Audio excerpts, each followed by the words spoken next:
You've seen it on TV, but how is a crime scene really investigated? Let's get into it.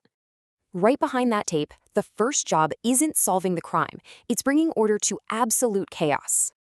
This right here, it's the #1 rule. Everything they do is to protect the evidence. Okay, so it all starts with the very first officer on the scene. Their job is absolutely critical. First things first, safety, then emergency care. Only then do they lock down the scene itself. Securing the scene means controlling everyone's movement. You gotta keep people separated to protect the evidence. Here's a smart move. They always set a bigger perimeter. It's easy to shrink it, but way harder to expand. So the area is locked down. Now for the big question. How do they actually find the evidence? They don't just wander around looking for clues. It's all about using systematic search patterns.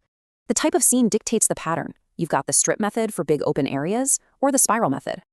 For complicated spots like a house, they use the zonal method. Just break it down into smaller squares. And for maximum thoroughness, the grid method. You basically search the whole area, twice. Okay, so all the evidence is found, but believe it or not, the job still isn't done.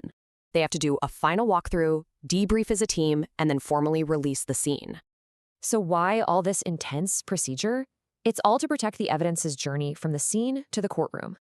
It really makes you think, is the method of finding the truth just as important as the truth itself?